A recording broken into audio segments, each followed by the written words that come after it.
Determinants are used in multiple levels of math to help us solve systems of equations. So we're going to talk about how to find determinants of different size matrices and how to use them to solve problems.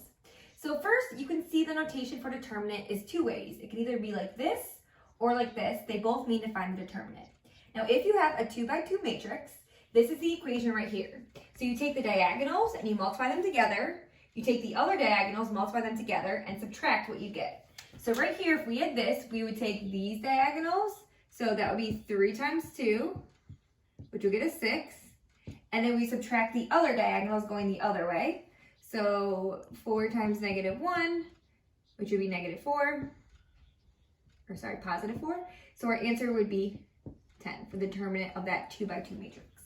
Now, as you can see, we get to a 3 by 3. We're using more numbers, so it's going to be a little more complicated. So this is the official formula with the different letters, so different positions. But there's different ways you can think about it. So we start with the number up here in this position for A. So for this case, that would be 1. So we're going to start with 1. And then we need to find the determinant of a 2 by 2 matrix. So what we can do is, since we're looking at 1, you can kind of think about it as getting rid of the column and row that 1 is in, and then you're just going to find the determinant of what you have down here, because you kind of like get rid of that when you're multiplying that number out front. So if I had the determinant of this 2 by 2 part down here, again, I multiply the diagonals, so that would be -1 times 1 is -1, minus, multiply the other diagonals, so 3 times -3 would be -9. So if we do this and simplify that, that would be 1 times 8, which would get us 8.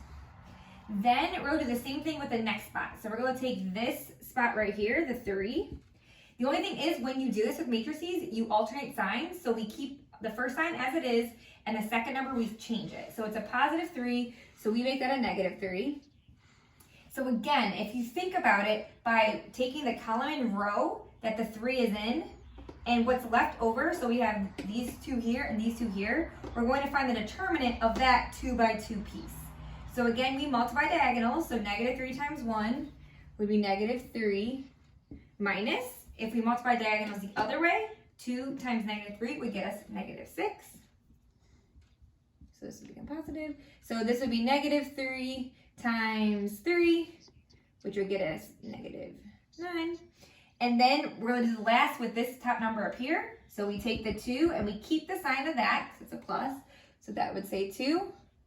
And then again, think about eliminating in your mind that column and row and just finding the determinant of the 2 by 2 section that was left. So we multiply diagonally, so that would be -9. Minus, we multiply the other diagonals this way, so that would be -2.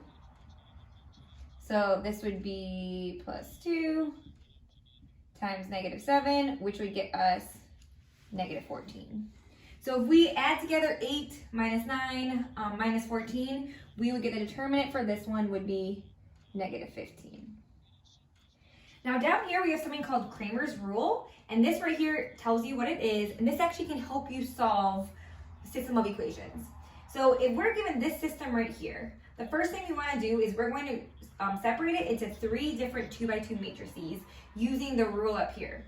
So the first matrix, D, is just these values right here, the 3, 2, 7, 5. So that's right there.